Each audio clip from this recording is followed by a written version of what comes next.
Let's start by filling out the Punnett Square Vocab Clouds foldable. So if you go up to where it says homozygous, homozygous, what does homo mean? When blank alleles for a trait are the blank. So when blank alleles, how many alleles does a genotype have? Good, 2. So when 2 alleles for a trait are the same. So for an example for this, you could just choose any letter that you want, and we have to make sure that the letters are either both capital or both lowercase. So for my first example, I'll use G.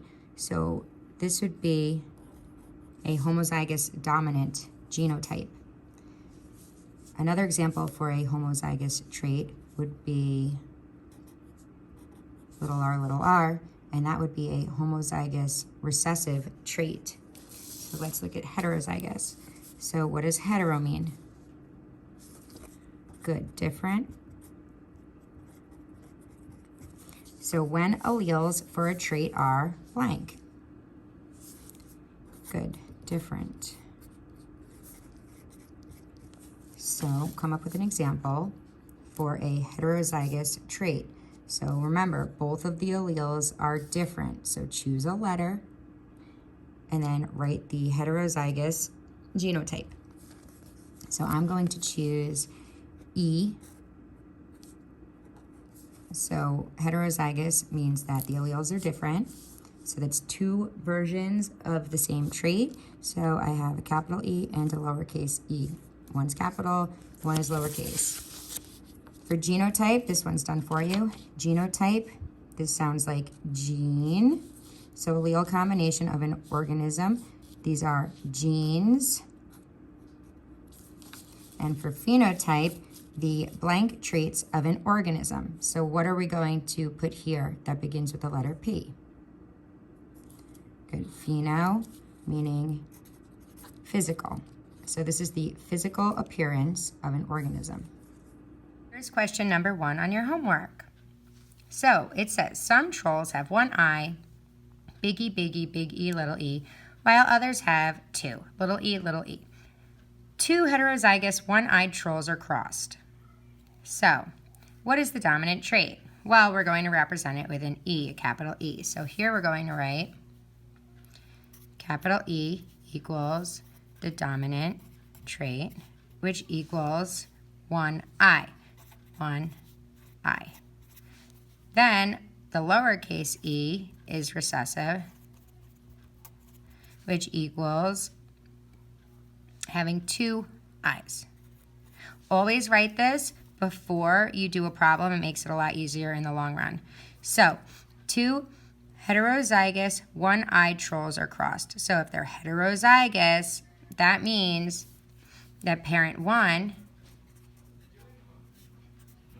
is big E, little e, because they're heterozygous, so capital and a lowercase. Then we have parent 2, which also equals big E, little e. So then we label our cross. So we have a big E and a little e, and then we have another big E and a little e. So now what we do is you're just going to fill out your squares.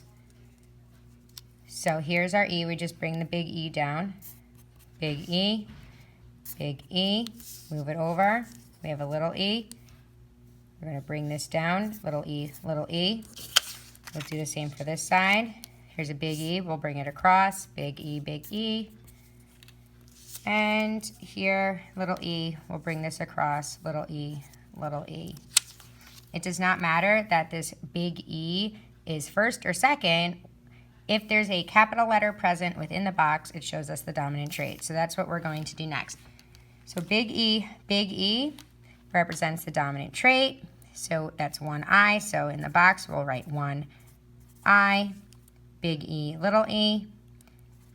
There's a capital letter present, so that will also equal 1 eye, big E, little e. That's also 1 eye, and little e is recessive, so it will be two-eyed troll.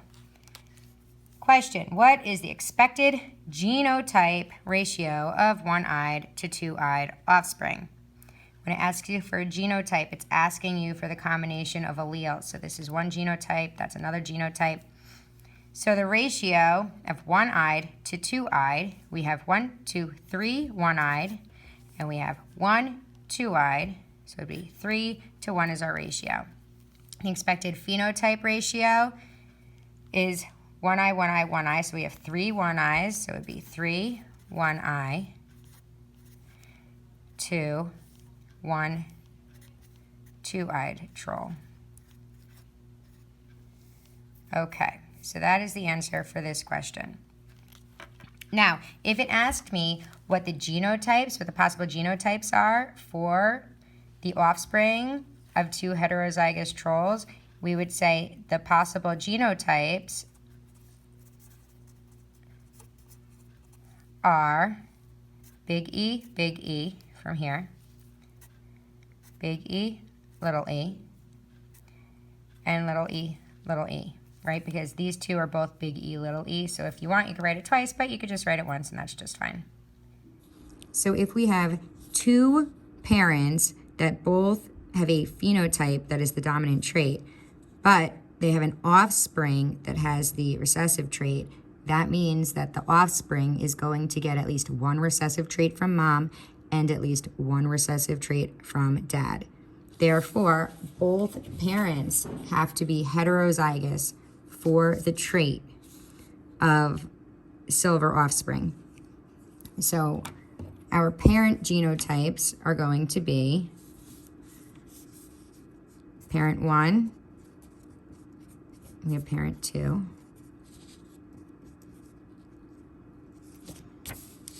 so both have to be heterozygous for the trait.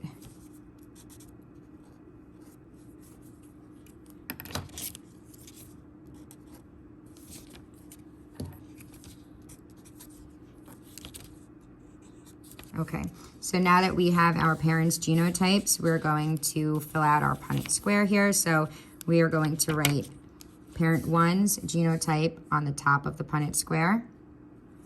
So we'll have a capital B and a lowercase b. And then parent 2, their genotype is going to go here. So I'm going to have a capital B and a lowercase b. Now if you notice, I only write one letter above each column. Don't pair them up above one column because then you're going to have difficulties and it won't be correct. So the first thing we're going to do, we're going to take this capital B here, and we're going to just bring it straight down the line. And for the little b, we'll do the same thing. We're going to take this little b, bring it straight down the line. And now we have to do it to the left-hand side. So we're going to take this capital B here and bring it straight across. We'll move it down, and we're going to take this lowercase b, and we'll bring that straight across. So we've completed our Punnett square. So what is the next thing we're going to do? Excellent. We're going to write the phenotypes of each offspring within the box. So capital B, our dominant trait is black. If there's a capital letter in the box, it's the dominant trait. So here we're going to have a black offspring. What about in this box? We have little b, capital B. So if there's a capital letter in the box, it's going to be the dominant trait. How about big B, little b? What's the phenotype? Good, it's going to be black. And how about little b, what's the phenotype? Good, so this is going to be silver. So we already answered this question, what's the genotype of the parents? What is the ratio of dominant to recessive traits in this Punnett square? So we have the dominant trait, which is black. We have 1, 2, 3 boxes with black. So we're going to write black to silver. Dominant to recessive. So we have 1, 2, 3 dominants to 1 recessive. In unicorns, having a white horn, capital W, is dominant to having a brown horn, which is lowercase w. So the first thing we're going to do is we're going to record which is the dominant trait and which is the recessive trait. So the dominant trait is going to be capital W, which is a white horn. And the recessive trait is going to be lowercase w, which is a brown horn. Now, is W a good letter to use for a Punnett square? Nope. Absolutely not, because they look the same. Okay, so here it says 2 heterozygous unicorns are crossed. So heterozygous, hetero means good, different. So that means both parents are going to have a heterozygous genotype. And we're using W. So we're going to have parent 1. Let's see, parent 1.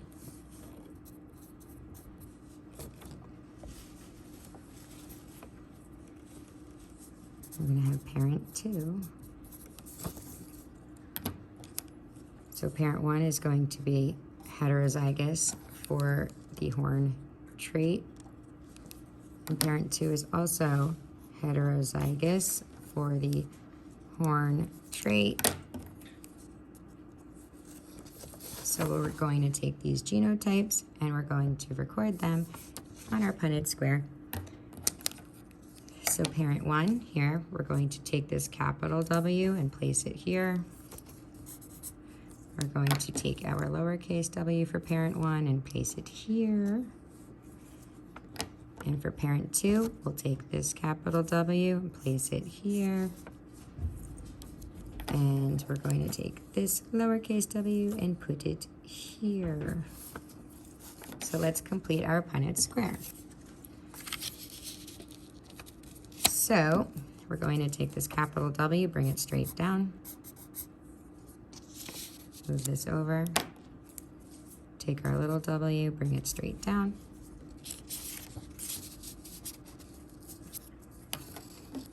We're going to take this capital W, bring it straight across.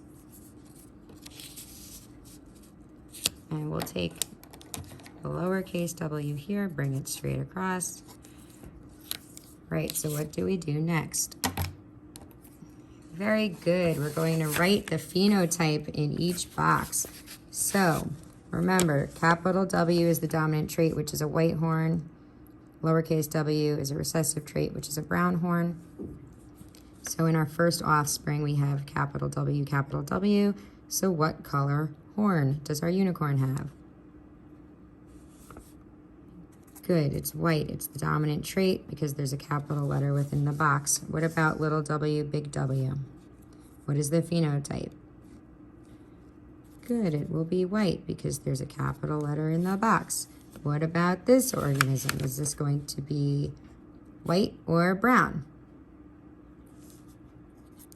Good, white. What about little w, little w? Good, the phenotype will be brown because there is not a capital letter within the box. So let's look at the question. What is the probability that the offspring will have a white horn? Well, each one of these boxes is worth 25%. So we have 1, 2, 3 white horns. So we're going to write white to brown. So we have 1, 2, 3 white horned unicorns. We have one box that has brown horn. So the probability that the offspring will have a white horn is 3 to 1. Or if we go by percentage, we have 25 plus 25 plus 25, which is 75%,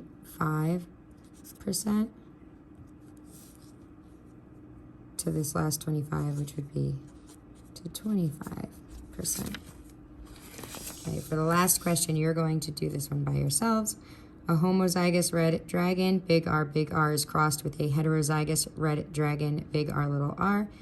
What are the possible genotypes of the offspring? What is the possible phenotype of the offspring? Make sure you record what the dominant trait will be represented by and what the recessive trait will be represented by. Make sure you fill out your square, record the phenotypes of each offspring within the box, and then answer the 2 questions. Good luck.